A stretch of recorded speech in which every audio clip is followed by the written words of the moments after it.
అసలు గోవు ఉన్న చోట అపవిత్రత అన్న మాట లేదు. గోవు ఎక్కడ తిరిగిందో అంతకన్నా పవిత్రమైన ప్రదేశం లేదు. అందుకే పరమ పవిత్రముల్. యజుర్వేద వ్యాఖ్యానంలో ఒక మాట అంటారు, ఎప్పుడైనా ఏదైనా యజ్ఞం కానీ యాగం కానీ హోమం కానీ చేస్తున్నప్పుడు ఒక్క సామవేదంలో తప్ప మిగిలిన చోట్ల స్వరభంగం కాకూడదు. అటువంటి దోషం పొరపాటున ఎప్పుడైనా ఎక్కడైనా దొర్లితే తద్దోష పరిహారార్థం యజమాని చేసేటప్పుడు ఎక్కడైనా దోషం దొర్లితే దోషం పోవడానికి ఏం చేస్తారంటే పక్కన గోవును కట్టి ఆ గోవుకి సేవ చేస్తూ గ్రాసం పెడుతూ ఉంటారు. గోవు ప్రసన్నురాలైతే ఇక్కడ హోమంలో దోషాలు కూడా తొలగుతాయంటారు. అంటే గోవు అంత శక్తివంతం. పరమ పవిత్రముల్ యజనభాజనముల్. యజ్ఞం చెయ్యాలి అంటే గోవు ఉండి తీరాలి. నేను మొట్టమొదట నా ప్రసంగ ప్రారంభంలోనే చెప్పాను, అసలు యజ్ఞం చెయ్యడానికి గోవు లేకుండా సాధ్యం కాదు. యజనభాజనముల్ తము విన్న చూచినన్.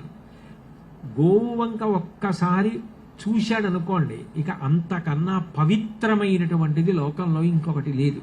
నిజానికి నిద్ర లేస్తూ ఒక్కసారి ఆవుని స్మరించమంటారు. అట్లాగే తలంబ్రాలు పోసుకుంటారు పెళ్లిలో. అప్పుడు జీలకర్ర బెల్లం పెట్టుకునేటప్పుడు ఒకళ్ళ కళ్ళల్లో ఒక్కొక్కళ్ళు చూసుకునేటప్పుడు కపిలాన్ స్మారయంతు. ఆ కపిల గోవుని ఒక్కసారి జ్ఞాపకం తెచ్చుకోమంటారు. అంటే గోవుని స్మరించడం, గోవుని చూడడం అంత గొప్ప విషయం. ఆవుని చూడడం జీవితంలో అంత అదృష్టం. తాము విన్న చూచిన గోవుల గురించి వినడం, గోవుల గురించి చెప్పుకోవడం, గోవుల్ని రక్షించడం, గోవుకి ప్రదక్షిణం చేయడం, గోసేవ చేయడం, గోగ్రాసం పెట్టడం, గోవుని దత్తత తీసుకోవడం, ఇవన్నీ అంత గొప్ప విషయాలు. కాబట్టి తము విన్న చూచిన దురిత చేయంబులెల్ల తొలగంత్రోయగజాలు. ఆ గోవు యందు భక్తి కలిగిన వాళ్ళ యొక్క పాపకర్మలని తీసేసేయడంలో పరబ్రహ్మమునకు ఎంత శక్తి ఉంటుందో గోవుకు అంత శక్తి ఉంటుంది. కాబట్టి దురిత చేయంబులెల్ల తొలగంత్రోయగజాలు. ప్రధానకర్త కొత్తరగతి లాభవైభవము తంగిటి జున్నుక చేయు గోవులు.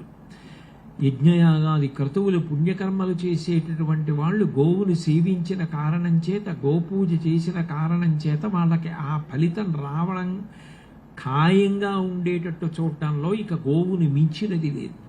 కాబట్టి ప్రధానకర్తకొత్తరగతి లాభవైభవము తంగిటి జున్నుగ చేయు గోవులెవ్వరు తగ వానికొల్తురు అనివారణ తొత్తురు అరుణాకమున్. నేను ఇల్లు కట్టుకున్నప్పుడు అనేక గదులు కట్టుకున్నా మా ఇల్లే కాబట్టి ఒక గదిలోంచి ఒక గదిలోకి వెళ్ళడానికి నాకు అనుమతి అక్కర్లేదు. ఏదో నేను మా ఇంట్లోంచి ఎదురుగుండా ఉన్న ఇంకో ఇంట్లోకి వెళ్ళాలి అంటే ఆ ఇంటి వాళ్ళ అనుమతి తీసుకోవాలంటే ఒకసారి మీతో మాట్లాడాలి, లోపలికి రమ్మంటారా అని అడగాలి. నా ఇంట్లో నేను యువతల గదిలోంచి అవతల గదిలోకి వెళ్ళడానికి అనుమతి ఎందుకు? ఎంత తేలికగా వెళ్ళిపోతానో అంత తేలికగా శరీరపతనానంతరం స్వర్గలోకానికి వెళ్ళిపోతున్నాడు గోసేవ చేసినవాడు. కాబట్టి ఉత్తరగతి లాభవైభవము తంగిటి జున్నుగ చేయు గోవులెవ్వరుతొగ వానికొల్తురు అనివారణ తొత్తురు అరుణాకమున్. వారు ఏ విధమైన అనుమానం లేకుండా ఉత్తమ గతులు పొందుతారు అని చెప్పి గోవు యొక్క వైభవం గురించి మనకి మహాభారతంలో వ్యాసుల వారు చెప్తే దాన్ని తిక్కన గారు ఆంధ్రీకరించి మనకి పర్వాలలో అందించారు. అంత గొప్పది గోవు. లోకంలో ఒక్కటి జ్ఞాపకం పెట్టుకోండి, ఒక వస్తువు ఎంత గొప్పదైనా దాన్ని బాగా మనం ఆదరించాలి అన్న బుద్ధి కలగాలన్నా ముందు ఉండవలసినది ఏది అంటే శాస్త్రము మీద నమ్మకం ఉండాలి, గురువాక్యము మీద నమ్మకం ఉండాలి. శాస్త్రము మీద గురువాక్యము మీద నమ్మకము లేనంత కాలము ఏది చెయ్యాలన్న కోరిక పుట్టదు. కలియుగానికి ఉండే ప్రధాన లక్షణమేమి అంటే భాగవత ప్రారంభంలో అంటారు, అలసులు మందబుద్ధియుతులు అల్పతరాయువులు ఉగ్రరోగ సంకలితులు మందభాగ్యులు సుకర్మములివ్వీ చెయ్యజాలరీ కలియుగమందు మానవులు కావున ఎయ్యది సర్వసౌఖ్యమయ్యలవడు ఎమిటంబడము ఆత్మకు శాంతి మునీంద్ర చెప్పవే అంటారు. అలసత్వం, మందబుద్ధి, సోమరితనం, మంచి కార్యం చెయ్యాలన్న కోరిక పుట్టకపోవడం, ఇవన్నీ కలియుగానికి ఉండే లక్షణాలు. అందుకే కలియుగంలో భగవంతుడి యొక్క వైభవం ఏమి అంటే ఆయన ఎప్పుడూ కూడా సద్బుద్ధిని లోకానికి ప్రచారం చేస్తూ ఉంటాడు. అందుకే అనేక మంది గురువుల రూపంలో భగవంతుడు వచ్చాడు. గురువు అన్న మాటకి అర్థాన్ని మీరు ఒక కోణంలో పరిశీలన చేస్తే గురువు అంటే బరువు అని అర్థం. బరువు అంటే భౌతికంగా శరీరము యొక్క బరువుని బట్టి చెప్పరు. ఈయన బాగా బరువుగా ఉన్నాడు కాబట్టి ఈయన గురువు గారండి అనరు. బరువున్నవాడు గురువు కాడు, శిష్యుడి దృష్టిలో బరువైన వాడు గురువు. శిష్యుడి దృష్టిలో అంటే శిష్యుడు మా గురువు గారి కన్నా గొప్పవారెవరు? మా గురువు గారి నోటితో శుభం భూయాత్ అంటే మా గురువు గారు ఏం చెప్పారో అది సత్యము. మా గురువు గారి నోటి వెంట అసత్యం రాదు. ఆయన ఏదైనా చెప్పారు అంటే దానిని మించినది ఇంకొకటి ఉండదు. అది నేను ఆచరిస్తానన్న నమ్మకం ఉన్నదనుకోండి, అది శిష్యుడికి గురువు పట్ల ఉన్నటువంటి గురి. ఆ గురి ఉంటే తప్ప గురువు కాడు. లోకంలో కొంతమంది గురువు గారు అని పిలుస్తారు.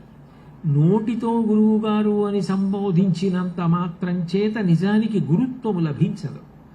గురుత్వము దేని చేత లభిస్తుంది అంటే అవతల వారికి యువతల వారి యందు ఉన్న గురి కారణము చేత గురువు అవుతారు. అందుకే మీరు జాగ్రత్తగా పరిశీలించండి, ఎవరు ఎవరికి గురువు అంటే ఎవరికి ఎవరి యందు గురి ఉన్నదో వారు గురువు అవుతారు. కబీర్ దాస్ గారికి రామానందుల వారి దగ్గర ఉపదేశం పొందాలి అని కోరిక. అనేక కారణముల చేత కబీర్ దాస్ గారు రామానందుల వారి దగ్గర ఉపదేశం పొందడానికి కొన్ని ఇబ్బందులు ఏర్పడ్డాయేమో అని అనుమానం వచ్చింది ఆయనకి. ఎట్లాగైనా గురువుగారి దగ్గర ఉపదేశం పొందాలి. గురువుగారు ఏం చేయాలి? శిష్యుణ్ణి ముట్టుకోవాలి, ముట్టుకుని ఉపదేశం చేయాలి. గురువుగారి పాదం శిష్యుడి తల మీద పెట్టి ఉపదేశం చేస్తే ఇంకా గొప్ప. అది చాలా చాలా గొప్పదిగా వర్ణింపబడుతుంది. మహాత్ములైన గురువులు అట్లా చెయ్యడం ఉపదేశం. అందుకని కబీర్ దాస్ గారు ఏం చేశారంటే రామానందుల వారు ప్రతిరోజు పొద్దున్నే గంగా స్నానానికి వెళ్ళేవారు. బాగా చీకట్లో గంగా స్నానం చేసి బయటికి వస్తుంటే ఏమీ తెలియనట్టు ఆ పక్కన ఉన్నటువంటి ఇసుక తిన్న మీద అడ్డంగా పడుకున్నారు బోర్లా కబీర్ దాస్ గారు. రామానందుల వారు రామనామం చేసుకుంటూ వెళ్ళిపోతున్నారు. వెళ్ళిపోతూ చీకట్లో అక్కడ కబీర్ దాస్ గారు పడుకున్నారని చూడలేదు. ఆయన తల మీద పాదం వేసి వెంటనే అది తల అని అర్థమై శ్రీరామ్ శ్రీరామ్ శ్రీరామ్ అన్నారు. నా తల మీద గురువుగారి పాదం పడి శ్రీరామ్ అన్నారు కాబట్టి నాకు గురువుగారు రామతారకం ఉపదేశం చేసినట్టే అని గురువుగారి మీద దృష్టి పెట్టుకుని తరించిపోయాడు కబీర్ దాస్ గారు. శిష్యుడి యొక్క దృష్టికోణం, అసలు శిష్యుడికి గురి ఉండాలి తన గురువు మీద. ఆ గురి సరి అయిన గురువు గురించి అవగాహన ఉండి గురువు మీద ఆ గురి ఉండాలి. ఆ గురి లేదనుకోండి, గురువు గారిని పిలిచినంత మాత్రం చేత ఉపయోగం ఏముంటుంది? శిష్యుడికి ఆ నమ్మకం ఉండాలి. గురువు మీద ఆ నమ్మకం ఉన్నప్పుడు, శాస్త్రం మీద నమ్మకం ఉన్నప్పుడు దానిని శ్రద్ధ అని పిలుస్తారు. శంకరాచార్యుల వారు శ్రద్ధ అన్న మాటకి వ్యాఖ్యానం చేశారు. శాస్త్రస్య గురువాక్యస్య సత్యబుద్ధ్యావధారణ సా శ్రద్ధ కడితా సిద్భి యయా వస్తూపలభ్యతే. మా గురువు గారి కన్నా గొప్పవారెవరు? శాస్త్రము కన్నా గొప్పదేది. ఈ నమ్మకం ఎవరికి గట్టిగా ఉంటుందో వారు శ్రద్ధావంతులు అని గుర్తు. గురువు ఏం చెప్తారు?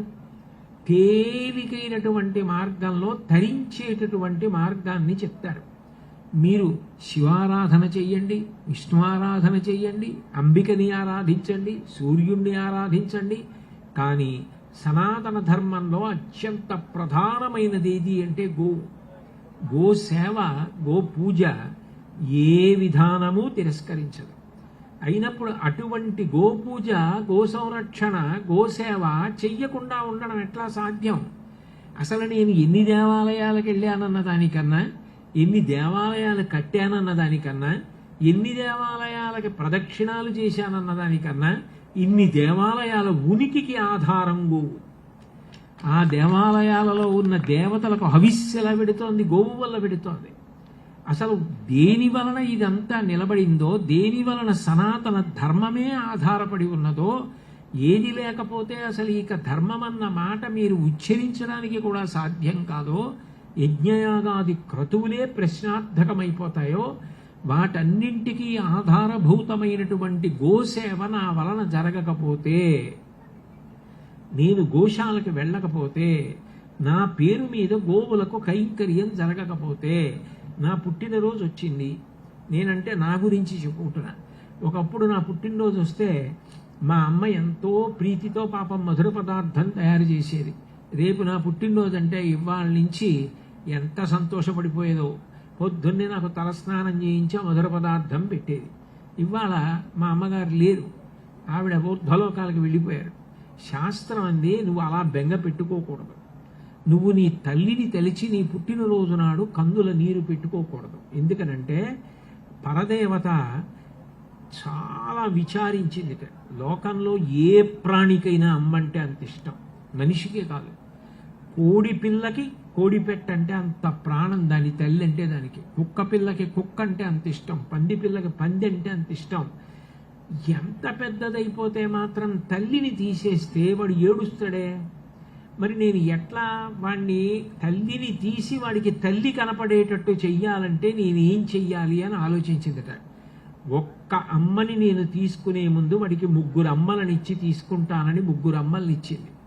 అదే మొట్టమొదటిది గోమాత. నా పుట్టినరోజు నాడు మా అమ్మ లేదని నేను బెంగపెట్టుకోక్కర్లేదు. నేను ఆ రోజున ఆవు పాలలో నల్లటి నువ్వులు వేసుకుని బెల్లం వేసుకుని తింటే ఆయుర్వృద్ధి కారణం. మా అమ్మ పెట్టిన మధుర పదార్థం తిన్నట్టే. నేను ఆ రోజు గోపూజ చేసి గోవుకి ప్రదక్షిణం చేస్తే మా అమ్మ పూజ చేసినట్టే. అమ్మ ఒక్కదాన్ని తీసుకోవాలి అంటే పరదేవత లోకమాత 2 అమ్మల్ని ఇచ్చింది, భూమాత గోమాత. మీ అమ్మని చూడాలనుకుంటే అదిగో మీ అమ్మ వాటన్నిటిలో ఉంది. మీ అమ్మని ముట్టుకోవాలంటే గోవును ముట్టుకో. మీ అమ్మకి ఏదైనా, అమ్మ ఇవాళ ఏదో చాలా ఇష్టం అమ్మకి, ఇది అమ్మకి పెట్టాలని నీకు అనిపించింది, వెళ్ళి గోగ్రాసం పెట్టు, నువ్వు అమ్మకి పెట్టినట్టే. అమ్మని తీసుకునే ముందు గోమాతనిచ్చింది. నేను గోమాతని చూడడానికి వెళ్ళడానికి కష్టం, పెద్దవాడిని అయిపోయానంటావా, భూమాతనిచ్చింది. నువ్వు ఎక్కడున్నా ఈ తల్లిలోనే ఉంటావు. ఆ తల్లి పాలు తాగి పెరిగావు, చివరికి ఈ తల్లిలో కలిసిపోవాలి. ఈవిడ నీకు ఎప్పుడూ కనపడుతుంది. అందుకని భూమాతగా గోమాతగా రెండిటిని ఆ పైన భక్తితో సేవించడానికి దేశమాతని. భూమాతలో అంతర్భాగమేగా దేశమాత. ఇన్నిటిని ఇచ్చి జన్మనిచ్చిన తల్లిని పరదేవత తీసుకుందిట. శాస్త్రములు చెప్తున్నాయి, గురువులు చెప్తున్నారంటే దీని మీద మనం నమ్మకం పెట్టుకోవాలి. భీష్మాచార్యుల వారంతటి వాడు పంచమ వేదంలో చెప్పాడు, వ్యాసుడు చెప్పాడు, వేదం గౌర్వారగ్నిహోత్రం అంది. గో సూక్తం అని వేదంలో గోవుల మీద సూక్తం ఉంది. దుర్గా సూక్తం, భూసూక్తం, పృథివీ సూక్తం, శ్రీ సూక్తం, పురుష సూక్తం, ఇవన్నీ ఉన్నట్టే గో సూక్తం. ఆగావో అగ్మన్ ఋతభద్రమక్రం సీదంత గోష్ఠైరణయంతస్మే ప్రజావతీ పురరూపాహ్య స్యు ఇంద్రాయ పూర్వే రుషసోదుహానా అని. గోవులు పుష్టిగా ఉండాలి. ఎప్పుడు నాకు ఆవుల అరుపులు వినపడుతూ ఉండాలి. ఆవులు మా ఇంటి ముందు ఉండాలి. ఎప్పుడు ఆవులు నా ముందు ఉండాలి, ఆవులు నా వెనక ఉండాలి. నేను రోజు గోవుల్ని పోషించాలి. అంటే ఇవన్నీ ఎవరు చెప్పింది? గురువాక్యం. గురువు అంటే మనకి గురి. గురువు అంటే మనం ఎన్ని నమస్కారాలు పెట్టామన్న దాంతో కాదు, గురువు సంతోషించేది దేని వలన? తను చెప్పిన మాట ఎవరు పాటిస్తున్నాడో వాడిని చూసి గురువు సంతోషిస్తాడు. గురువుకి నువ్వేదో చేసి గురువుని సంతోష పెట్టగలను అనుకోవడం భ్రమ. ఎందుకనంటే గురువు భౌతికంగా దేన్ని కోరడు. నాకు ఈ పంచెల సాపు కావాలి, నాకు ఈ డబ్బు కావాలి, నాకు ఈ గొలుసులు కావాలి, నాకు అది ఇవ్వండి, ఇది ఇవ్వండి. గురువు కోరడు. గురువుకి చాలా ఇష్టమైన పని ఏమిటంటే శాస్త్రము చేత ప్రతిపాదింపబడినది ఏదో అది గురువుకి ఇష్టం. చంద్రశేఖరేంద్ర సరస్వతి మహాస్వామి వారు సనాతన ధర్మానికి అంత చేసి చిట్ట చివర ఒక మాట అన్నారు, గోమాత విషయంలో చెయ్యవలసినంత నేను చెయ్యలేకపోయానేమో అన్నారు. అంటే గో సంరక్షణ అంత ప్రధానమైన విషయం. అప్పుడు గురువుల మాట మనం నిలబెట్టినట్టే కదా. గురువు దేని చేత సంతోషిస్తారు? గురువు గారు సంతోషించే పని చేసి మనం గురువు గారి దగ్గరికి వెళ్ళామనుకోండి, గురువు గారు లోపల కూర్చున్నారు, ఆవు అక్కడ కూర్చునుంది, ఆవు పడుకునుంది, మనం గోవుకి ప్రదక్షిణం చేసి గురువు గారి దగ్గరికి వెళ్ళామనుకోండి, గురువుగారు ఎంతో సంతోషిస్తాడు. వీడు మీరు చెప్పిన మాటని శాస్త్రాన్ని పాటించాడు.